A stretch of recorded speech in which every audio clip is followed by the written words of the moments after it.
You ask Tiger to solve.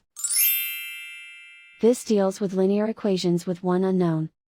The final result is y equals 7. Let's solve it step by step.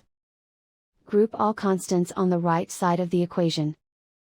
Add 15 to both sides. Simplify the arithmetic.